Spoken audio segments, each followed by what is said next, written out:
Okay, well, hello everyone, welcome back.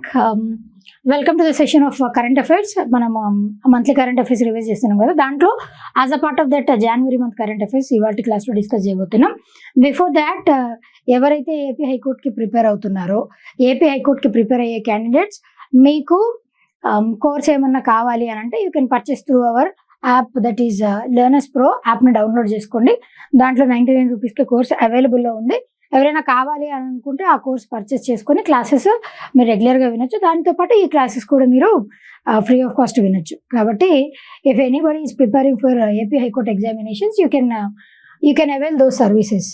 దాంతోపాటు మనకి మన యాప్ త్రూ కానిస్టేబుల్ ఎగ్జామ్స్ ఎవరైతే రాయబోతున్నారో వాళ్ళ కోసం ఒక 5 గ్రాండ్ టెస్ట్లను కూడా లాంచ్ చేసాం. దాంట్లో వాటిని కూడా మీరు అవైల్ చేసుకోవచ్చు కావాలి అని అంటే.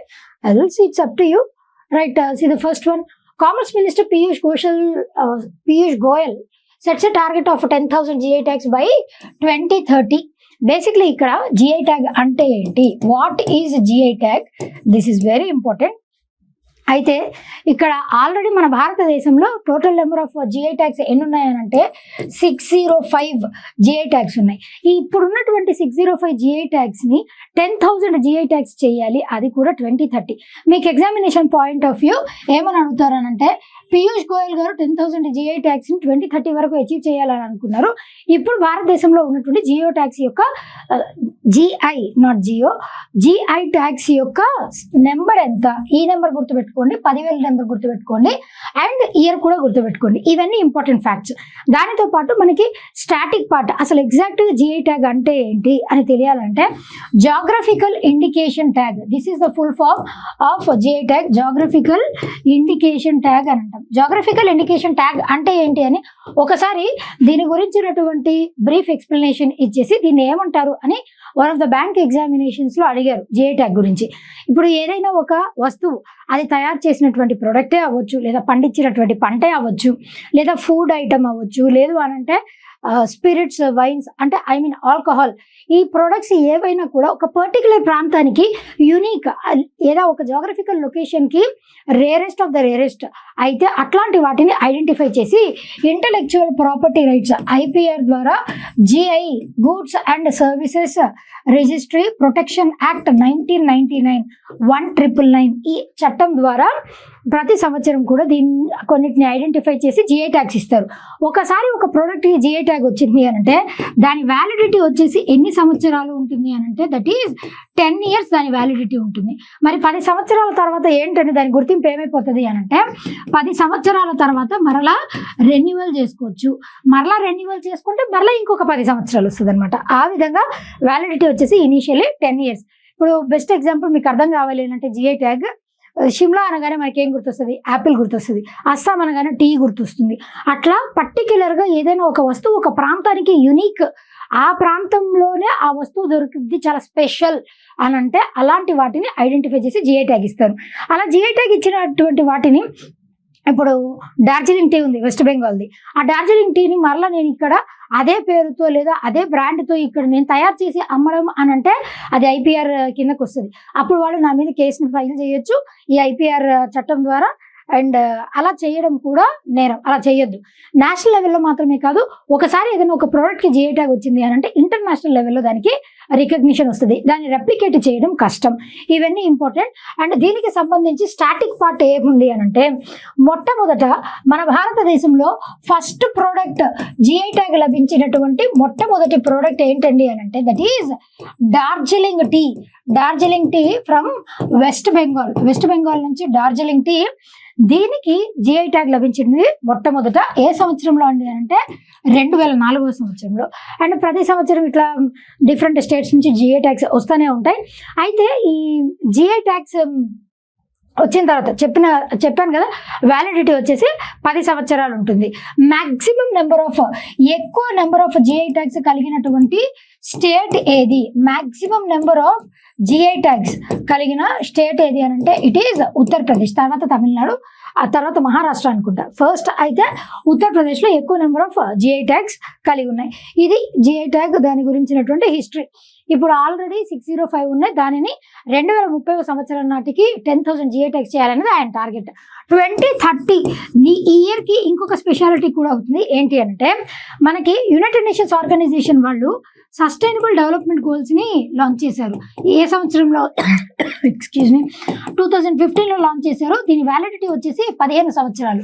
2015 సంవత్సరం నుంచి 2030 సంవత్సరం వరకు 15 ఇయర్స్లో ఈ 17 సస్టైనబుల్ డెవలప్మెంట్ గోల్స్ని అచీవ్ చేయాలి అని చెప్పేసి యునైటెడ్ నేషన్స్ ఆర్గనైజేషన్లో మెంబర్ కంట్రీస్గా ఉన్నటువంటి అన్ని కూడా వీటిని అచీవ్ చేయాలి అని టార్గెట్ని సెట్ చేసుకుంది United Nations Organization. Sustainable development goals, ఈ 17 సస్టైనబుల్ డెవలప్మెంట్ గోల్స్ చాలా ఇంపార్టెంట్. ఎప్పుడైనా ఏదైనా స్కీమ్ వచ్చినప్పుడు దానికి రిలేటెడ్ సస్టైనబుల్ డెవలప్మెంట్ గోల్ ఏదైనా ఉందా, ఇలాంటి క్వశ్చన్స్ ఎగ్జామినేషన్లో అడుగుతున్నారు. కాబట్టి SDGsని 17 SDGsని సింపుల్గా గుర్తుపెట్టుకోవడం ఎలా, నేను దాని గురించి స్పెషల్గా వీడియో కూడా చేశాను, మన ఛానల్లో ఉంది. కావాలి అంటే అది కూడా మీరు ఒకసారి చూడొచ్చు. Sustainable development goals 2030 sustainable development goals, 17 sustainable development గోల్స్ని అచీవ్ అవ్వాలి. SDGs కంటే ముందు మనకి MDGs ఉన్నాయి. ఆ MDGs వచ్చేసి ఎన్ని అని అంటే 8. ఇవి కూడా 2000 నుంచి 2015 వరకు. దీంట్లో ఉన్నటువంటి ఒక సిమిలారిటీ ఏంటి అని అంటే వ్యాలిడిటీ 15 ఏళ్ళు డ్యూరేషన్ అనేది సేమ్, కాకపోతే ఇక్కడ 8, ఇక్కడ 17. ఇవి కొన్ని రంగాలకు మాత్రమే పరిమితమయ్యాయి. అలా కాకుండా అన్ని రంగాలకి పరిమితం చేయాలి అని చెప్పేసి 17 రంగాలను ఇంట్రడ్యూస్ చేశారు. అవేంటో మీకు నేను ఎక్స్ప్లెయిన్ చేశాను, కావాలంటే మీరు చూడొచ్చు. Right, next one, AP government launches మన మిత్ర అన్నటువంటి కాన్సెప్ట్ని ఆంధ్రప్రదేశ్ స్టేట్ గవర్నమెంట్ లాంచ్ చేసింది. మన మిత్ర అన్నటువంటిది ఏంటి అని అంటే ఇప్పుడు ప్రజల వద్దకే పాలన అంటారు కదండి. ఆ ప్రజల వద్దకే పాలన concept governance to civil services. ఇప్పుడు సివిలియన్స్ ఎవరైతే ఉన్నారో ఆ సివిలియన్స్కి వాళ్ళ డోర్ స్టెప్స్ దగ్గరికి గవర్నమెంట్ అందించేటువంటి సర్వీసెస్ని తీసుకెళ్లడం, ఆ ఉద్దేశంతో 2 ఫేజెస్లో దీనిని లాంచ్ చేయనున్నారు. ఫస్ట్ ఫేజ్లో వచ్చేసి వాట్సాప్ సర్వీసెస్ త్రూ, ఈ నెంబర్ గుర్తుపెట్టుకుని 9553000009 ఈ నెంబర్ త్రూ వాట్సాప్ ద్వారా మనకి వాళ్ళు ఏవేవైతే సర్వీసెస్ అందిస్తారో ఆ సర్వీసెస్ అన్ని కూడా మనము ఇంటి వద్దకే తెప్పించుకొని ఇంటి వద్దకే రప్పించుకోవచ్చు. అది ఫేజ్ 1. ఫేజ్ 2లో ఏం చేద్దామని అనుకున్నారు అని అంటే ఫస్ట్ ఫేజ్లో 161 సర్వీసెస్. ఫేజ్ 1లో ఎన్ని సర్వీసెస్ అంటే 161. ఫేజ్ 2లో వచ్చేసి ఆ సర్వీసెస్ని 360. ఫేజ్ 2లో 360 సర్వీసెస్ని లాంచ్ చేయనున్నారు. దీంట్లో వచ్చేసి మనకి వారధి ఏంటి అని అంటే ఇట్ ఈజ్ వాట్సాప్ని యూజ్ చేస్తారు వారధి లాగా, బ్రిడ్జ్ లాగా. వేరాజ్ ఫేజ్ 2లో వచ్చేసి ఏఐ బాట్ని అదేవిధంగా వాయిస్ని ఈ రెండింటిని యూజ్ చేస్తారు. ఆర్టిఫిషియల్ ఇంటెలిజెన్స్ బాట్, ఆల్రెడీ ఇట్లాంటి బాట్స్ మనకి రైల్వేస్లో ఉన్నాయి, బ్యాంకింగ్లో డిఫరెంట్ వాటిల్లో ఉన్నాయి. దానినే ఫేజ్ 2లో ఇంప్లిమెంట్ చేయనున్నారనమాట. ఇక్కడ ఆంధ్రప్రదేశ్ స్టేట్ గవర్నమెంట్ యొక్క ఐటీ మినిస్టర్ అయినటువంటి మన నారా లోకేష్ గారు ఈ పద్ధతిని ఇంట్రడ్యూస్ చేయాలి అని అనుకున్నారు. ఆయనకు అసలు ఈ థాట్ ఎలా వచ్చిందండి అని అంటే ఆయన 32 కిలోమీటర్స్ పాదయాత్ర 3132 కిలోమీటర్స్ పాదయాత్రని చేశారు. దాని పేరు వచ్చేసి ఏంటి అని అంటే యువగళం. మీకు ఎగ్జామినేషన్లో Yuvagalam of Andhra Pradesh is associated with what? Yuvagalam అన్నది ఏంటి అని అంటే it is the padayatra that is conducted by మన నారా లోకేష్ గారు. పాదయాత్ర అంటే పాదాల మీద నడిచే యాత్ర, రైట్? అట్లా మన ఈయన నారా లోకేష్ గారు దీన్ని కండక్ట్ చేసినప్పుడు, పాదయాత్ర చేస్తూ ఉన్నప్పుడు ఆయనకు ఒక థాట్ వచ్చిందంట.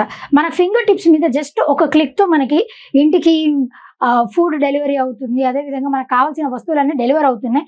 అదేవిధంగా గవర్నెన్స్ ఎందుకు మనం ఒక క్లిక్తో సిటిజన్స్కి అందజేయలేము అని ఆయనకు ఒక థాట్ రావడం వల్ల ఆ థాట్ని ఇంప్లిమెంట్ చేశారు. దాని పేరే మన మిత్ర. This is very important. ఇట్లా 2 ఫేజెస్లో ఫస్ట్ ఫేజ్ వచ్చేసి వాట్సాప్, సెకండ్ ఫేజ్ వచ్చేసి ఏఐ బాట్ని వాయిస్ని యూజ్ చేసుకొని దీనిని లాంచ్ చేశారు కూడా. ఆల్రెడీ ఫేజ్ 1 అయితే ఆల్రెడీ ఇంప్లిమెంటేషన్లో ఉంది, రైట్? ప్రజల వద్దకే పాలన కాన్సెప్ట్, అంతే సింపుల్గా అర్థం కావడానికి. Next one, UNESCO and World meteorological Organization రీసెంట్గా 2025వ సంవత్సరాన్ని ఇంటర్నేషనల్ ఇయర్ ఆఫ్ గ్లేషియర్స్గా పరిగణించారు. బేసిక్లీ యునైటెడ్ నేషన్స్ ఆర్గనైజేషన్ ఉంది 1960s. ఆ టైం పీరియడ్ నుంచి ప్రతి సంవత్సరం ఏదో ఒక పేరుతో ఇంటర్నేషనల్ ఇయర్ లాగా దాన్ని గుర్తిస్తానే వచ్చింది. అంటే ఆ సంవత్సరం ఆ పర్టికులర్ థీమ్ ఏదైతే వాళ్ళు యునైటెడ్ నేషన్స్ ఆర్గనైజేషన్ తీసుకుంటుందో దాన్ని డెవలప్ చేయడానికే స్ట్రైవ్ చేస్తూ ఉంటుంది అనమాట. That is a theme behind it. అయితే ఈ ఇయర్ 2025కి సంబంధించి ఈ యునెస్కో వాళ్ళు WMOతో కొలాబ్ అయ్యి కొత్తగా ఒక డేని తీసుకొని వచ్చారు ఫర్ ద ఫస్ట్ టైం. ఆ డే వచ్చేసి ఎప్పుడు అని అంటే that is March 21st. It is celebrated as world glacier day. Glacier అంటే తెలుసు కదండి, గ్లేషియర్ అంటే ఏంటి, పైనంతా ఐస్తో కవర్ చేయబడి ఉంటుంది, కింద వాటర్ ఉంటాయి, అట్లాంటి దాన్ని గ్లేషియర్ అని అంటాం. ఐస్ షీట్స్ ఉంటాయి, కింద వాటర్ ఉంటుంది. మ్యాక్సిమం మనకు ఉన్నటువంటి అంటే డ్రింకింగ్ వాటర్ చాలా చాలా చాలా తక్కువ పర్సెంటేజ్. దాంట్లో కూడా majority 70% of the drinking water మనకు ఉన్నటువంటి 0.03% అంత డ్రింకింగ్ వాటర్లో 70% ఐస్ క్యాప్స్ రూపంలోనే ఉంది, అంటే నథింగ్ బట్ గ్లేషియర్స్ రూపంలోనే ఉంది. కాబట్టి ఈ గ్లేషియర్స్ని ప్రిజర్వ్ చేయడం, కన్సర్వ్ చేయడం మనందరి బాధ్యత అని చెప్పి దానిని గుర్తించడానికి 2025 సంవత్సరాన్ని ఇంటర్నేషనల్ ఇయర్ ఆఫ్ గ్లేషియర్స్గా గుర్తించారు. అండ్ మొట్టమొదటిసారి 2025లో March 21st వరల్డ్ గ్లేషియర్ డేగా వీళ్ళు డిక్లేర్ చేశారు. ఫర్ ద ఫస్ట్ టైం ఎప్పుడైతే ఇట్లాంటి డేస్ వస్తాయో ఆ డేస్ని గుర్తుపెట్టుకోవడం వెరీ ఇంపార్టెంట్. ఎగ్జామినేషన్లో ఆ డేస్ గురించి మ్యాక్సిమం ఏదో ఒక క్వశ్చన్ అడగడానికి అవకాశం ఉంటుంది. ఇక్కడ డిసైడ్ చేసింది ఎవరు అనంటే UNESCO and World meteorological Organization. UNESCO headquarters వచ్చేసి ఎక్కడ ఉన్నాయండి, ప్యారిస్, ఫ్రాన్స్ లో యునెస్కో హెడ్ క్వార్టర్స్ ఉన్నాయి. వేరేజ్ WMO వరల్డ్ మెట్రోలాజికల్ ఆర్గనైజేషన్ దీని హెడ్ క్వార్టర్స్ వచ్చేసి those are situated at Geneva, Switzerland. ఇదైనా అడగొచ్చు ఎగ్జామినేషన్ లో, ఇంపార్టెంట్ కాబట్టి గుర్తుపెట్టుకోండి. అండ్ 2023ని ఏ ఇయర్గా పరిగణించారు అని అంటే it is considered as international year of millets. 2024వ సంవత్సరాన్ని ఏ ఇయర్గా గుర్తించారు అని అంటే ఇంటర్నేషనల్ ఇయర్ ఆఫ్ క్యామెల్స్ గురించి international year of camelids, that is 2024. 2023 వచ్చేసి ఇంటర్నేషనల్ ఇయర్ ఆఫ్ మిల్లెట్స్ అత్యధికమైనటువంటి ప్రొడక్షన్ చేసేటువంటి దేశం ఏది, మన భారతదేశమే, దట్ ఈస్ 2023. 2019 వచ్చేసి international year of indigenous languages, local languages. 2016 వచ్చేసి international year of pulses, this is also very important. 2008 వచ్చేసి ఇంటర్నేషనల్ ఇయర్ ఆఫ్ లాంగ్వేజెస్. 1985 వచ్చేసి ఏంటి అని అంటే international year of United Nations Organization ని ఏ ఇయర్ లో ఎస్టాబ్లిష్ చేశారు, it was established in the year 1945. దీని హెడ్ క్వార్టర్స్ వచ్చేసి ఎక్కడ ఉన్నాయి, న్యూయార్క్, USA లో దీని హెడ్ క్వార్టర్స్ ఉన్నాయి. ఇదంతా కూడా దీని related information. Right, next one, Indonesia 11th member of bricks.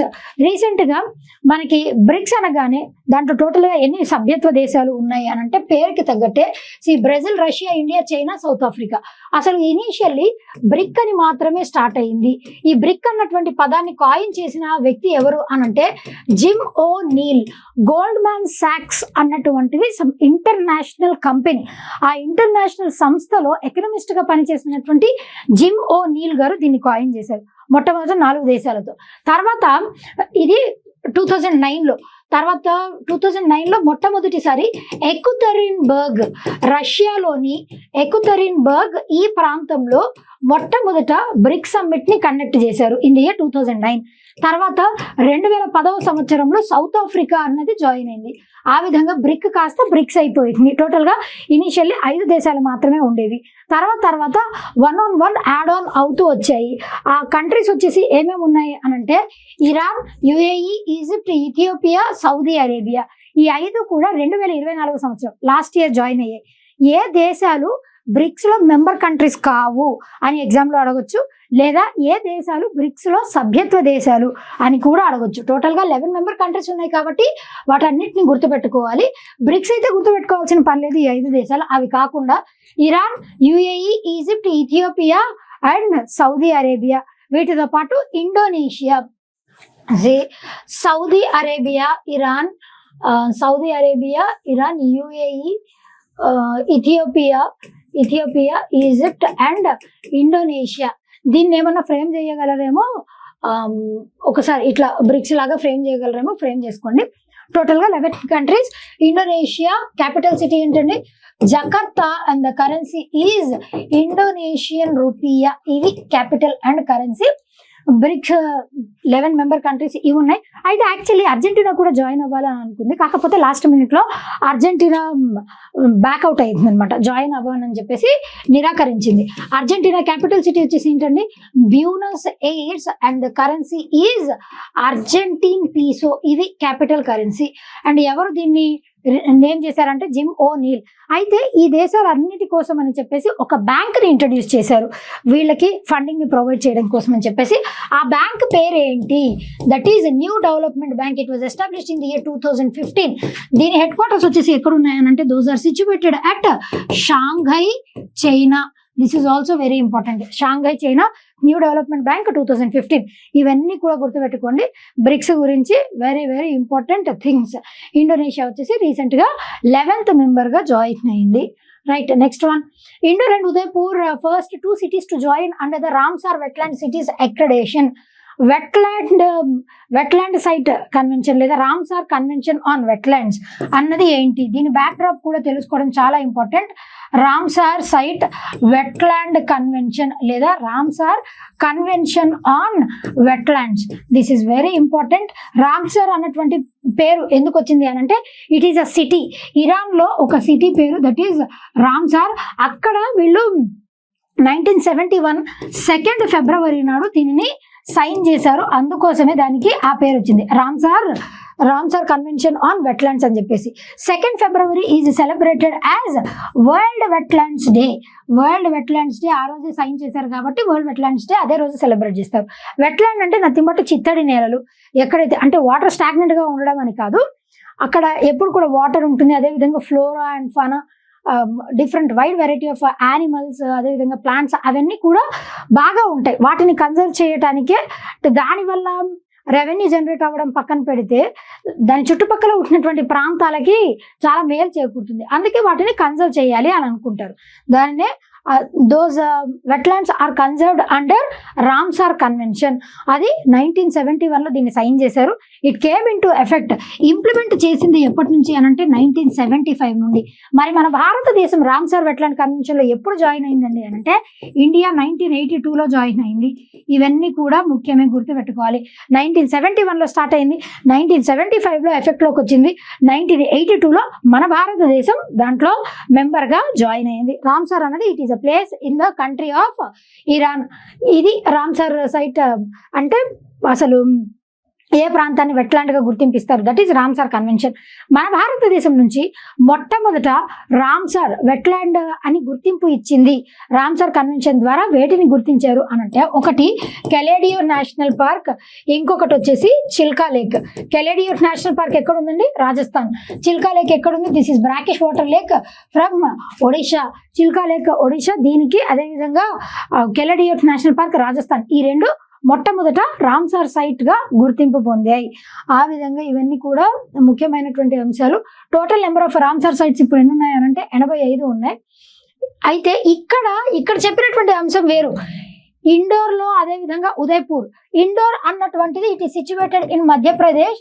It is considered as the cleanest city. Swachh Survekshan అవార్డ్స్లో ఇప్పటి వరకు మ్యాక్సిమం నెంబర్ ఆఫ్ టైమ్స్ ఒకే ఒక్కసారి మిస్ అయింది. అది మినహాయించి మిగతా అన్ని సార్లు కూడా maximum number of times cleanest సిటీగా నెంబర్ 1 పొజిషన్లో నిలిచింది ఇండోరే, మధ్యప్రదేశ్లో ఉంది. అండ్ ఉదయపూర్ వచ్చేసి రాజస్థాన్లో ఉంది. ఉదయపూర్కి ఇంకొక పేరు ఏంటి? సిటీ ఆఫ్ లేక్స్ అని కూడా దీనికి పేరు. ఇక్కడ ఉదయపూర్కి సరౌండింగ్ చాలా లేక్స్ ఉంటాయి, 5 లేక్స్ ఉంటాయి. ఆ పిచోలా అని చెప్పేసి ఇట్లా డిఫరెంట్ 5 లేక్స్ ఉంటాయి. ఆ 5 డిఫరెంట్ లేక్స్ రామ్సార్ సైట్స్గా గుర్తించారు, వెట్లాండ్స్గా. అండ్ ఇండోర్లో కూడా వెట్లాండ్స్ ఉన్నాయి. వాటిని దృష్టిలో పెట్టుకుని వాటిని కన్జర్వ్ చేయడానికి అంటే బేసిక్లీ ఇక్కడ టోటల్గా 6 క్రైటీరియా ఉంటాయి. ఇట్లా సిటీస్ని గుర్తించడం, సిటీస్ని రామ్సార్ వెట్లాండ్ సైట్స్ అక్రిడేషన్. ఇప్పుడు ఒక ప్రాంతాన్ని రామ్సార్ వెట్లాండ్ సైట్గా డెసిగ్నేట్ చేయడం అది వేరు. అలా కాకుండా సిటీస్నే పరిగణించాలి, వెట్లాండ్ అక్రిడేషన్ ఇవ్వాలి అని అంటే దాంట్లో 6 క్రైటీరియా ఉంటే ఆ 6 క్రైటీరియాని మీట్ అయినప్పుడు మాత్రమే వాటిని గుర్తిస్తారు. ఆ విధంగా మన భారతదేశం నుంచి ఈ 2 సిటీస్ మొట్టమొదట వెట్లాండ్ అక్రిడేషన్ పొందినటువంటి మొట్టమొదటి సిటీస్ ఈ 2. మ్యాక్సిమం నెంబర్ ఆఫ్ సిటీస్, ఏ దేశంలో ఎక్కువ నెంబర్ ఆఫ్ సిటీస్ ఈ వెట్లాండ్ సిటీస్ అక్రిడేషన్ పొందింది అని అంటే దట్ ఈజ్ చైనా. గ్లోబల్ లెవెల్లో చైనా వచ్చేసి ఎక్కువ number of cities wetland accreditation పొందింది. ఇవన్నీ కూడా ఇంపార్టెంట్. ఒకసారి ఈ సిటీ అక్రిడేషన్ వచ్చింది అని అంటే దీని వ్యాలిడిటీ 6 సంవత్సరాలు ఉంటుంది. జస్ట్ లైక్ జిఐ ట్యాగ్ ఎలాగైతే 10 ఏళ్ళు ఉంటుందో ఇక్కడ ఈ అక్రిడేషన్ 6 ఏళ్ళు ఉంటుంది. 6 ఏళ్ళు అయిపోయిన తర్వాత మరలా రెన్యువల్ చేసుకుంటే మరలా ఇంకో 6 ఏళ్ళు అట్లా రెన్యువల్ చేసుకుంటూ ఉండొచ్చు. ఇప్పుడు ఇక్కడ ఇంకొక అనదర్ ఇంపార్టెంట్ ఫ్యాక్ట్ ఏంటి అని అంటే, వెట్లాండ్స్ ఏవైతే సరిగ్గా పర్ఫామ్ చేయవో, ఎవరైతే వాటిని కన్సర్వ్ చేయడంలో విఫలం అవుతారో అలాంటి వాటిని తీసుకొని వెళ్ళి, ఇప్పుడు మనం క్లాస్ రూమ్లో సరిగ్గా పర్ఫామ్ చేయకపోతే తీసుకొని వెళ్ళి డిమోట్ చేసినట్టు, వెనకాల తరగతిలో పడేసినట్టు, ఇక్కడ వీటన్నిటిని తీసుకెళ్ళి ఒక రిజిస్టర్లో పడేస్తారు. ఆ రికార్డు పేరే ఏంటి అని అంటే, that is Montreux record. This is a register of wetland sites, Ramsar sites. ఇది కూడా ఇంపార్టెంట్, ఎగ్జామినేషన్లో చాలా సార్లు అడిగారు. What is the register that is maintained in order to conserve wetlands అని అంటే, దట్ ఈస్ మాంట్రెక్స్ రికార్డ్. ఒకసారి మరలా వెట్లాండ్ గైడ్ లైన్స్ ఫాలో అయ్యి ఆ వెట్లాండ్ దానికి తగ్గట్టు వాటిని కన్సర్వ్ చేస్తే మళ్ళీ ఆ రిజిస్టర్లో నుంచి తీసి బయటపడేస్తారనమాట.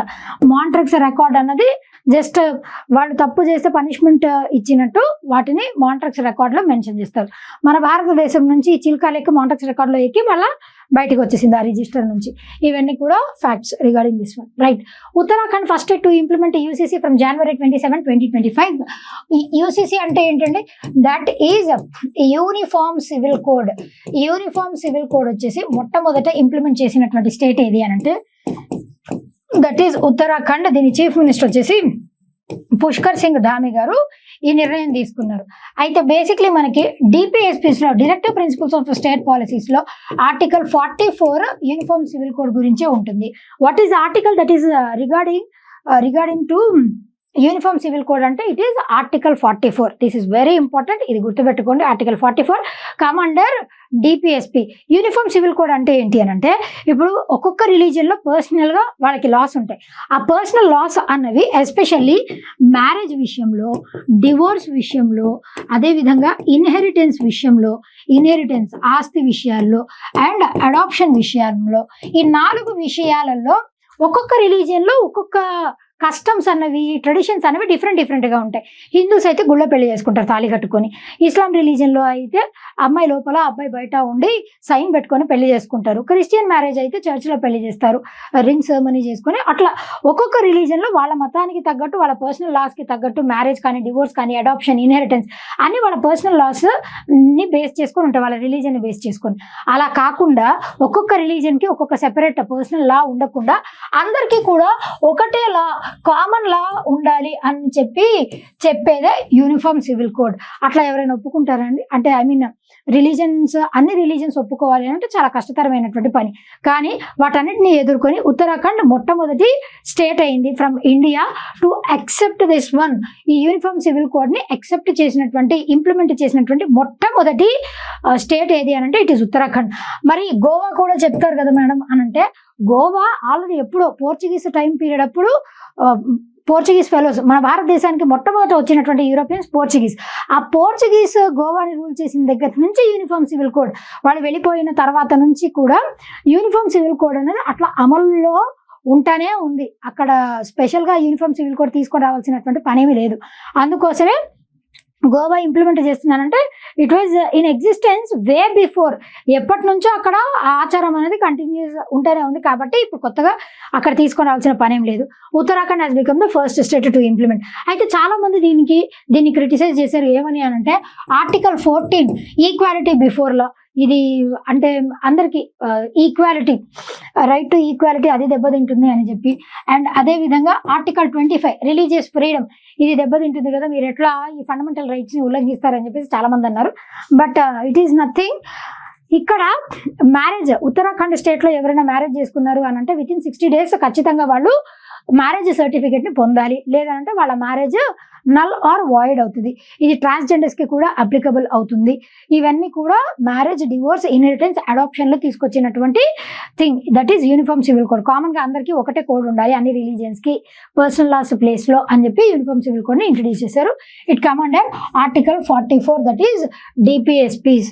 Very important, right. Next one WBFJA అంటే west Bengal film journalist association awards. దాంట్లో అపర్ణ సేన్ గారికి లైఫ్ టైమ్ అచీవ్మెంట్ అవార్డు ఇచ్చారు. ఈ లైఫ్ టైమ్ అచీవ్మెంట్ అవార్డు వచ్చేసి సత్యజిత్ రే గారు. సత్యజిత్ రే హూ ఈస్ ఈయన కూడా వెస్ట్ బెంగాల్ నుంచే, కోల్కతా స్టేట్ నుంచే ఉన్నారు. అయితే ఈయన డైరెక్టర్, స్క్రిప్ట్ రైటర్, అదేవిధంగా లిరిసిస్ట్, ఎడిటర్, వాట్ నాట్, అంటే ఫిల్మ్ రంగంలో ఉన్నటువంటి అన్ని కేటగిరీస్ని కవర్ చేస్తూ ఈయన సమ్ వర్సటైల్ టాలెంటెడ్ పర్సన్ లాగా ఉన్నారు. అయితే ఈయన చిత్రీకరించినటువంటి సినిమాలు చాలా తక్కువ, 36 చిత్రాలే చిత్రీకరించారు. అయినప్పటికీ కూడా being a director, lyricist, writer, screen play, script writer, what not, ఇలా అన్ని చేసినప్పటికీ కూడా ఆయన మొట్టమొదటి చిత్రం దట్ ఈజ్ పథర్ పంచాలి. పథర్ పంచాలి మొట్టమొదటి సినిమా 1955వ సంవత్సరంలో 11 ఇంటర్నేషనల్ ప్రైజెస్ని గెలుచుకుంది. దీంట్లో కేన్స్ ఫిల్మ్ ఫెస్టివల్లో అవార్డు కూడా లభించడం అన్నది విశేషం. మనము క్వాంటిటీ ఎంత ఇచ్చామన్నది కాదు, క్వాంటిటీ తక్కువ ఇచ్చినప్పటికీ కూడా క్వాలిటీ డెలివర్ చేసినప్పుడు ఇట్లా అంతర్జాతీయ స్థాయిలో గుర్తింపు లభిస్తుంది. కాబట్టి don't go for quantity, go for quality. ఇక్కడ ఈయన కూడా చూడండి, తక్కువ సినిమాలు చేసినప్పటికీ కూడా చరిత్రలో నిలిచిపోయేటువంటి పేరుంది ఆయనకి, సత్యజిత్ రే గారు. అట్లా lifetime achievement award West Bengal రీజియన్లో Satyajit Ray lifetime achievement award ఆయన పేరు మీదుగా ఇస్తారు. ఈవిడ కూడా సేమ్ సత్యజిత్ రే గారు లాగా ఆవిడ చేసినటువంటి బెంగాలీ మూవీస్కి ఆవిడ చేసినటువంటి కాంట్రిబ్యూషన్స్కి గాను ఈ అవార్డుని ఇచ్చారు. వెస్ట్ బెంగాల్ కోల్కతా, ఇక్కడ చీఫ్ మినిస్టర్గా ఎవరున్నారు? మమతా బెనర్జీ గారు. Right, next one national sports awards. ప్రతి సంవత్సరం కూడా ఖేల్ రత్న అవార్డు అంటే ధ్యాన్ చంద్ ఖేల్ రత్న అవార్డు ఇస్తారు, అర్జున అవార్డ్స్ ఇస్తారు, ద్రోణాచార్య అవార్డు, అదేవిధంగా ఖేల్ ప్రోత్సాహన్ అవార్డ్స్, రాష్ట్రీయ ఖేల్ ప్రోత్సాహన్ అవార్డ్స్, ఇవన్నీ కూడా national sports awards. These are presented by president of India. ఎవరైతే ప్రెసిడెంట్ ఉంటారో వాళ్ళు ప్రతి సంవత్సరం ఈ అవార్డ్స్ని ప్రెజెంట్ చేస్తూ ఉంటారు.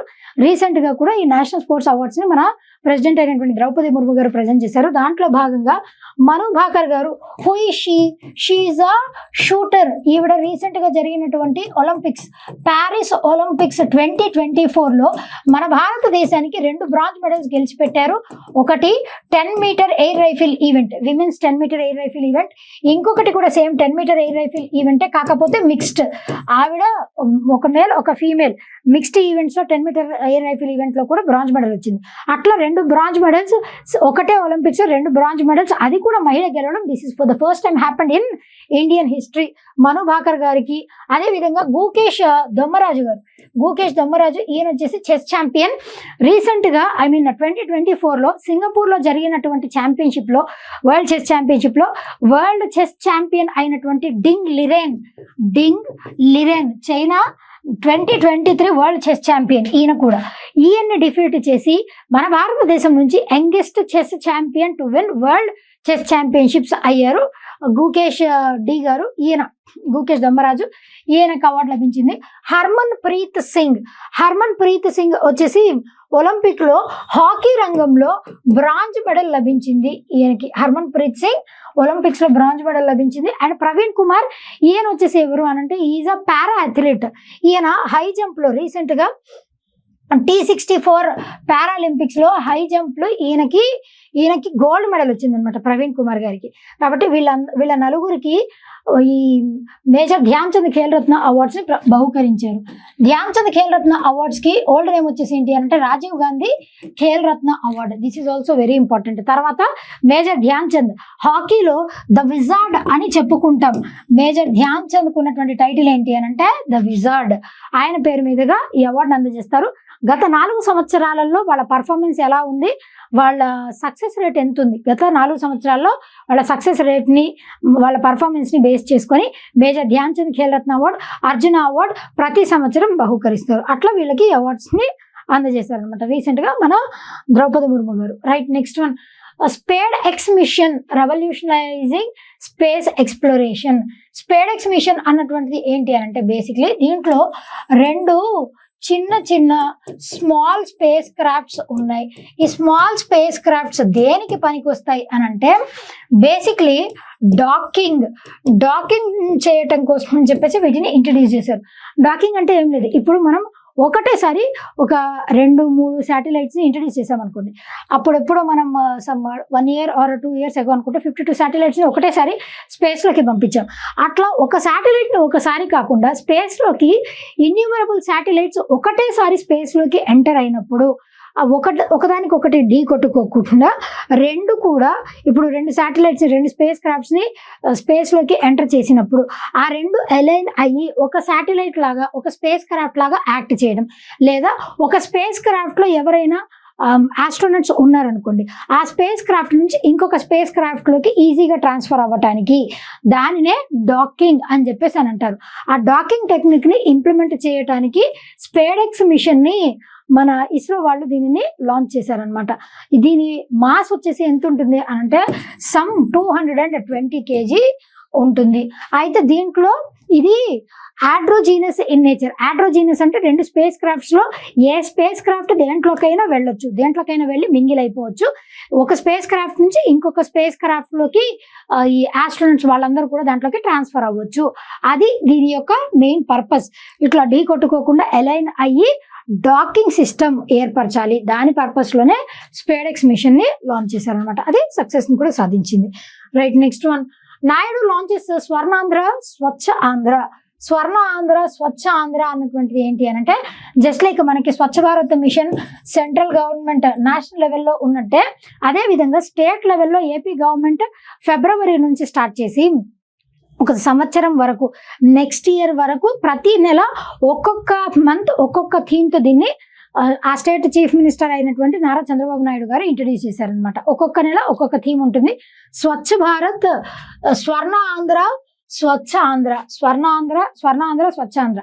స్వర్ణాంధ్ర అయితే మనకు ఆల్రెడీ ఎప్పుడో తెలుసు, స్వర్ణాంధ్రప్రదేశ్, బంగారు ఆంధ్రప్రదేశ్ అని చెప్పేసి దానిని స్వచ్ఛాంధ్ర లాగా కూడా చేయాలి అన్న కాన్సెప్ట్తో ప్రతి నెల ఒక్కొక్క థీమ్తో దీన్ని ఇంట్రడ్యూస్ చేశారు.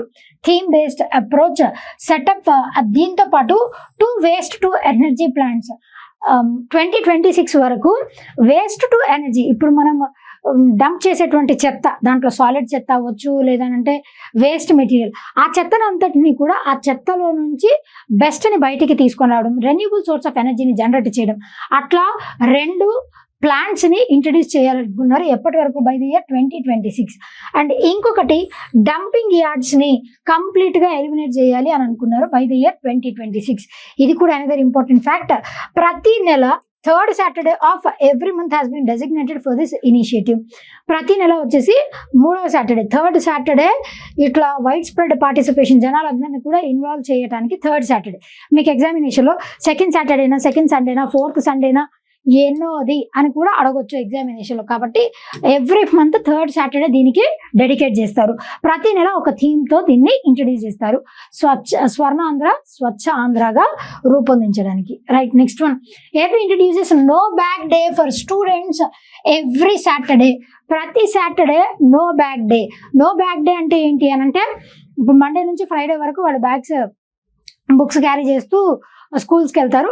సాటర్డే ఒక్కరోజు మాత్రమే నో బ్యాగ్ డే, అంటే బుక్స్ ఏమీ లేకుండా మిగతా యాక్టివిటీస్, వొకేషనల్ కోర్సెస్ కానీ, వాళ్ళకి డిబేట్స్ కండక్ట్ చేయడం కానీ, వాళ్ళ లోపల ఉన్నటువంటి టాలెంట్ని బయటికి తీసుకొని రావడం కానీ, గవర్నెన్స్ గురించి, పాలిటీ గురించి, వీటన్నిటి గురించి వాళ్ళకి అవగాహన కలిగించడానికి స్పోర్ట్స్ కండక్ట్ చేయడం, ఇట్లాంటి ఎక్స్ట్రా కరిక్యులర్ యాక్టివిటీస్ కండక్ట్ చేస్తారు ఎవ్రీ సాటర్డే.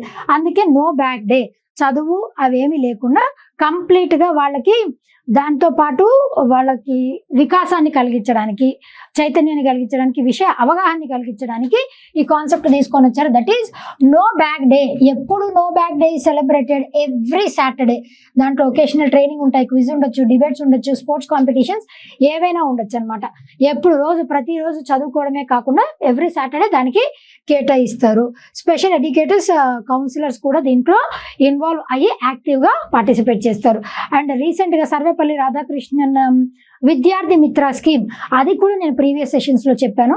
దాని ద్వారా ఈ స్కూల్స్కి వెళ్ళేటువంటి 1 to 10th class students, 1st నుంచి 10th class, ఇక్కడ కూడా గవర్నమెంట్ స్కూల్కి 1 to 10th చదివేటువంటి పిల్లలు ఎవరైతే ఉన్నారో వాళ్ళందరూ కూడా దీంట్లో ఇన్వాల్వ్ చేస్తారు.